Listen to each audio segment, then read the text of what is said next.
So behind me here, this is where the LA Aqueduct comes down into Los Angeles. And if you think about the city as kind of a giant organism, this is the lifeblood. These are, the exposed arteries, so to speak, that are supplying the life to the entire city. So now let's follow these pipes down and find out how they're using all this precious water.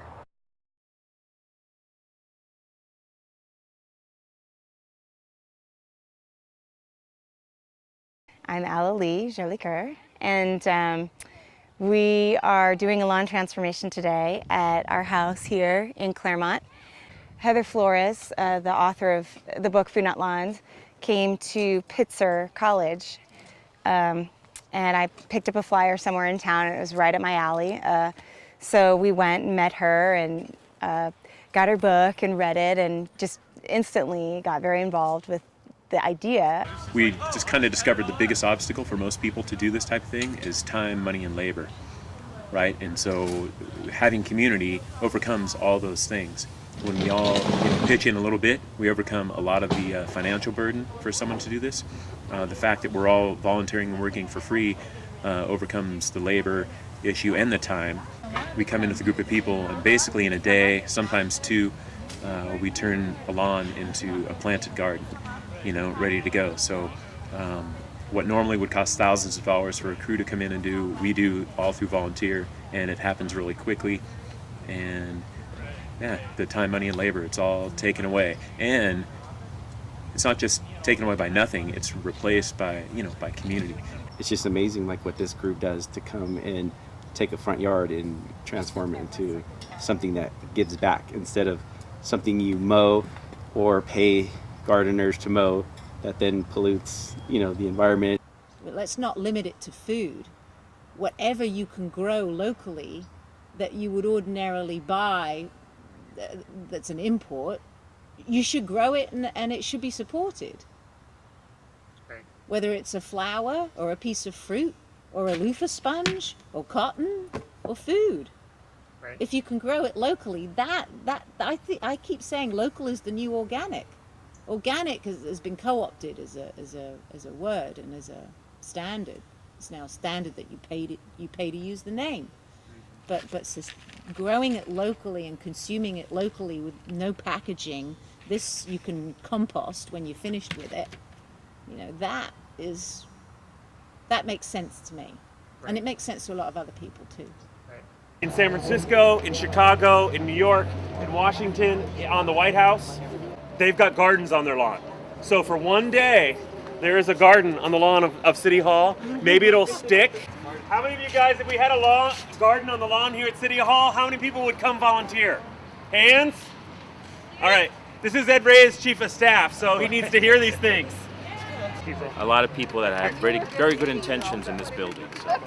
It seems like a reasonable thing to do, but that doesn't mean it'll happen, I guess. Or it could happen. So. It could, yeah. Keep bringing the camera down here. It helps. Well, today we proved that there's buy-in, and maybe there will be a few tomatoes or stragglers that will root themselves, in Defiant. That said, I think if we come back with a solid plan, to actually have some folks that do that for a living, like say, hey, look, this is what it could be. And then you've got obviously people that would come in and engage. He will be one of 2,000 kids that could be available to work here as a summer job program. The money's available for the salary. The plants, I obviously have that covered. There's all sorts of companies that are awesome that would like to step up and help as well. And if Michelle Obama can do it, and the USDA can do it, and Gavin Newsom can do it, and well, we can do it. Right. This is an urban farm model that's based on a few key principles. The first being bio-intensive planting.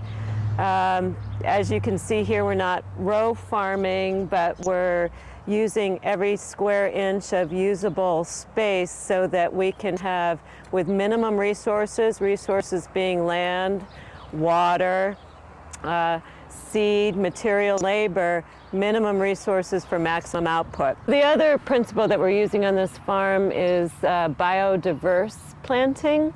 Some people refer to it as companion planting, and really all that means is rather than monocropping one crop, which tends to attract pests or disease that will can potentially damage crops, we're using different varieties of vegetables and herbs in the same place. This small space right here, the farmers are now selling through CSA, which means Community Supported Agriculture, serving 30 families every week just off this small amount of space. So what you see is they're doing harvest for delivery today to employees of a local business, Pratt Whitney Rocketdyne. Most of it spreads word of mouth at work because we all meet in the lobby and there's like 20 to 30 people at a time and they all have these bright green bags full of vegetables and then they all go disperse throughout the buildings and then everybody's like, what are those? What are those? What's this bag? What are these vegetables and all that stuff? So that's mostly how the word gets out. So the idea is production and distribution locally, and again maximizing as much production, as much yield through a small amount of space as possible.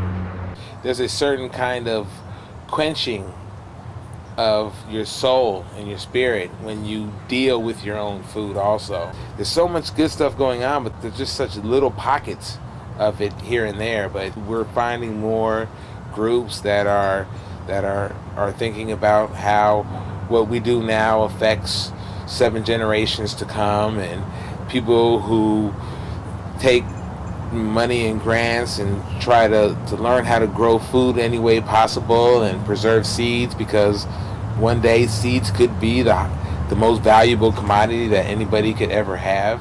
50 years ago, I mean, they had vegetables at the White House. I mean, it was 100 years ago, they had livestock. Once upon a time, you were the most powerful person by having the vegetables and the livestock. And now you're considered poor if you have to grow your own. What a mind trip they did to us, huh? Amazing. Nobody's ever shot it down. Even the people who say, oh, I love MSG, I want it every day, give me Carl's Jr. You know, even those people don't shun what it is we do. You get a mutual respect from basically everybody when you produce your own food, because somewhere instinctively we know how important that is. And we just would wish that everybody would get an opportunity to experience that. I started doing a lot of research on food and the pesticides in food and all the synthetic fertilizers that go into food and how broken our agriculture system is here in America. I mean, it's sad and it's wrong. And I decided that I was just going to grow my own food and make sure it was healthy and organic, and teach my kids the importance of healthy organic foods. My husband and I were really interested in trying to do something more sustainable. Living in the city, it's hard to do. But the first thing we did was tore out all our grass in the front yard, and we put in drought-tolerant plants in the parkway, and we planted raised garden beds in the front yard. And obviously we live in California, which is technically desert, and we're consuming so much water, so we wanted to do our share. But certainly, and that's another problem I think with our country, is that being a farmer is not valued. And you know, we have jokes about, oh, you know, Farmer Dell, and he's just a farmer, and that's a shame, because we should be giving our kids grants to go to school to learn agriculture and become farmers, and it should be a respected profession again, and it needs to be a respected profession again. And we need to stop subsidizing monocultures, and we need to start subsidizing sustainable agriculture, and educating more farmers and giving them incentives. There's no incentive for farmers today to do that way, to have sustainable farming, and that's a real shame in our country, because it is doable. And at the end of the day, we'll save money. So let's hope there's a change. And there is a change. There's already a huge movement, so things are changing.